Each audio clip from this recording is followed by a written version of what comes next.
নিজের জন্য কখনোই শপিং করি না, কারণ আমার কাছে অপচয় মনে হয়।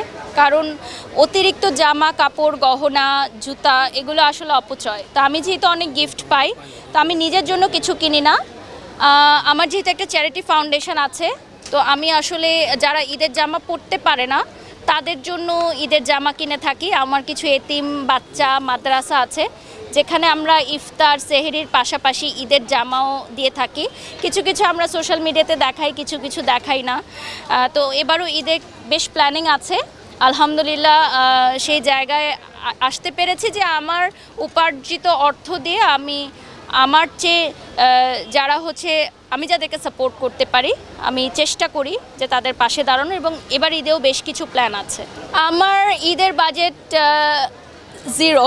কারণ ওই যে বললাম আমি অপচয় পছন্দ করি না, কিন্তু আমি শ্বশুর বাড়ি, আমার বাবার বাড়ি, আমার কাজিন সিস্টারদের জন্য পারচেস করি। In fact which is the very important thing, আমি আমার ব্র্যান্ড ওনার্সদের জন্য গিফট কিনি। যেসব কোম্পানিতে আমরা সারা বছর কাজ করি, যাদের মানে পারিশ্রমিকে যেটা সত্যিকার অর্থে আমার সংসার চলে, আমার আরও 10টা ফ্যামিলি রান হয়, তো তাদেরকে আমি গিফট করি। কারণ একটা কথা আছে যে ব্র্যান্ড প্রমোটাররা শুধু ফ্রিতেই জিনিস নেয়, কিছু দেয় না, এটা একদমই ভুল।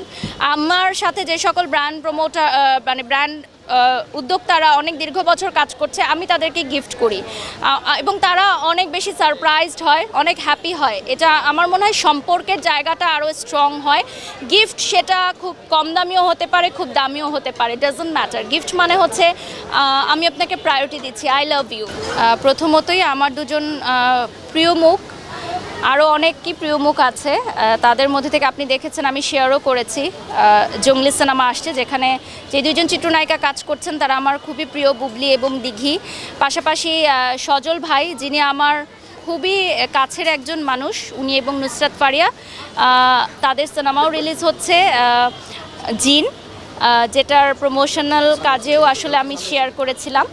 তো আমার কাছে মনে হয় আর শাকিব খান তো সুপারস্টার, ওনার তো কথা আর বলতেই হবে না, উনি তো এমনিতেই সুপারস্টার। আর ঈদে দেখা যায় যে সিনেমা হলে অনেক ভিড় থাকে, তো তখন যাওয়া হয় না। ভিড়টা যখন একটু কমে যায় তখন আমি আমার হাজব্যান্ড কোনো এক ফাঁকে দেখে নেই, বোরখা পরে একটা চলে যাই। আসলে আমি কখনো মনে করি না নিজেকে ওভাবে সেলিব্রিটি, শুধু ক্যামেরার সামনে হতে পারে। আপনারা ভালোবেসে আমাকে সেই উপাধি দিয়েছেন। তবে বাড়িতে হোক বা যদি আমার পার্সোনাল লাইফে বলেন, আমি খুবই সাদাসিধে একজন মানুষ।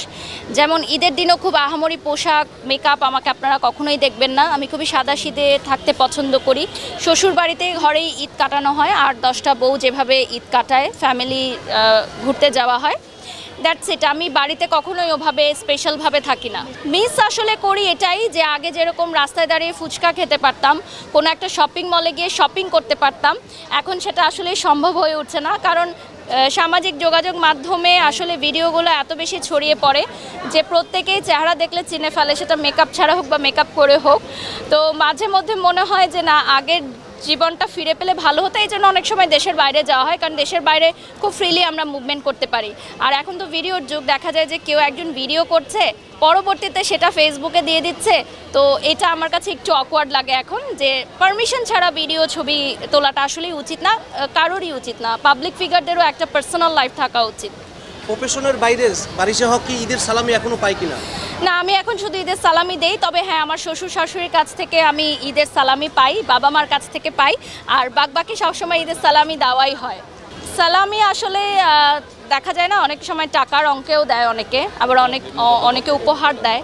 একবার আমি ঈদ সালামি একটা মোবাইল গিফট পেয়েছিলাম, আবার ঈদ সালামি ডায়মন্ড রিং পেয়েছিলাম। তো এরকম আমার হাজব্যান্ড সারপ্রাইজ দেয় অনেক সময় আমাকে।